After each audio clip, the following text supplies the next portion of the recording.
नमस्कार दोस्तों, स्वागत है आपका अपने चैनल रिश्तों की कहानियाँ पर। आइए सुनते हैं आज की कहानी, घर की नौकरी।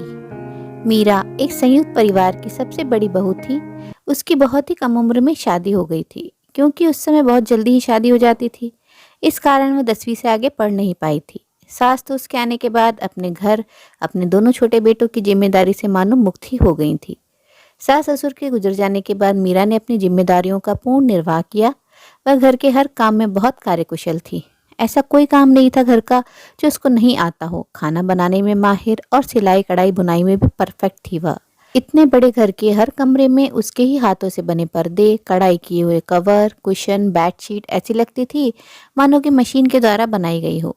लेकिन कम पढ़ी लिखी मीरा को ससुराल में हर काम में परफेक्ट होने के बाद भी वह सम्मान नहीं मिल पाया जितना कि दूसरी बहुओं को, क्योंकि वह सब नए जमाने की बहुत पढ़ी लिखी नौकरी पेशा थी।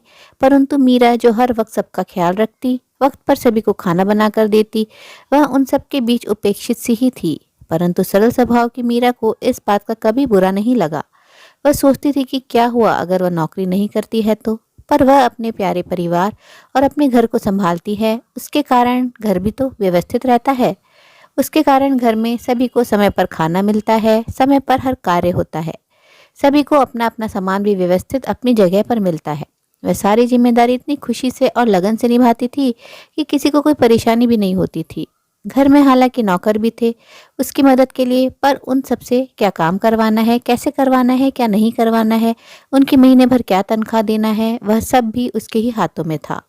यहाँ तक कि घर के सारे बच्चे भी उसी को बहुत प्यार करते थे। वह उनकी हर जरूरतों का ध्यान रखती थी, चाहे वह खुद के हों या देवरों के। उसके मन में कभी कोई दुराभाव नहीं आता था। बच्चों की पसंद का खाना कुक होने के बाद भी वह खुद ही बनाती थी। उनके स्कूल के जाने से लेकर आने तक, पढ़ाई से लेकर खाने पीने का भी पूरा ध्यान वही रखती थी। उसकी दोनों देवरानियों को तो यह तक पता नहीं था कि उनके बच्चों को क्या अच्छा लगता है, क्या बुरा। मीरा अपने परिवार को खुश देखकर यह सोचकर ही बहुत खुश हो जाती थी।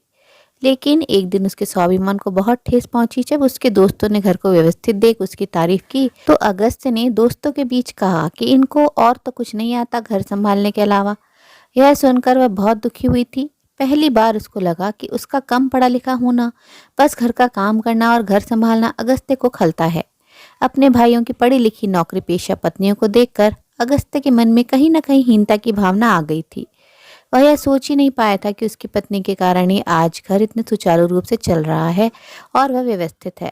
उस दिन मीरा बहुत रोई और उसने रात को अगस्त्य से कहा कि वह कुछ दिनों के लिए अपने मायके जाना चाहती है। दूसरे दिन ही वह अपने मायके चली गई। जाते हुए उसने अगस्त से कहा कि आपको शायद पता नहीं, बाहर काम करने से ज़्यादा घर संभालना कितना मुश्किल भरा व जिम्मेदारी का काम होता है, जो कि सभी को नहीं आता। चाहे मैं और कुछ नहीं जानती हूँ, पर घर को कैसे संभालते हैं वह अच्छी तरह जानती हूँ। इधर उसके जाने के 1-2 दिन बाद ही घर एकदम अस्त व्यस्त हो गया। समय पर कोई काम नहीं हो पाता था।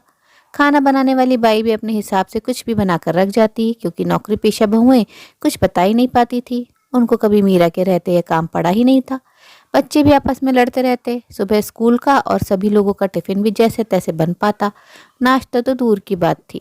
जो बच्चे मीरा के एक इशारे पर तैयार होकर चुपचाप नाश्ता करते हुए दूध पी लेते थे और समय पर तैयार होकर स्कूल चले जाते थे, वह अब ना ही समय पर उठ पाते थे, ना ही तैयार हो पाते थे। कई बार स्कूल की बस भी निकल जाती थी इस कारण।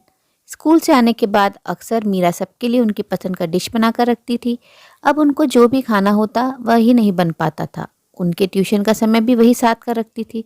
सारे बच्चे अब मीरा को ही याद करते रहते। छोटे छोटे काम के लिए जो कि मीरा के होते आसानी से हो जाते थे, अब वह मुश्किल हो पाते थे।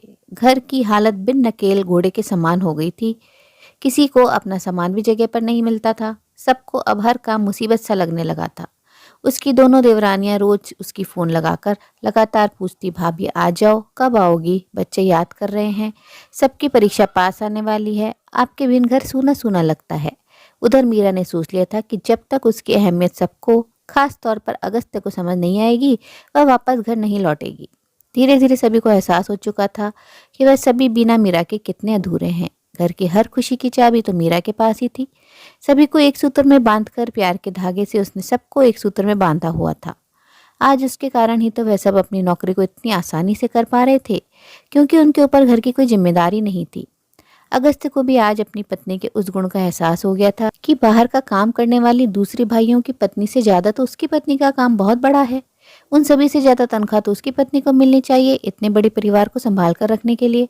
उसने तुरंत ही मीरा को फोन लगाकर कहा कि वह आ रहा है उसको लेने।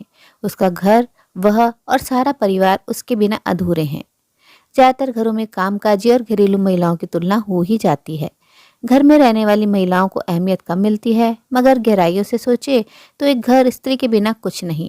बच्चों को भावनात्मक सपोर्ट, उनकी शिक्षा, संस्कार, खान पान, सबका एक माँ या कोई भी घर की स्त्री जितना अच्छे से रखती है वह अन्य कोई नहीं रख सकता।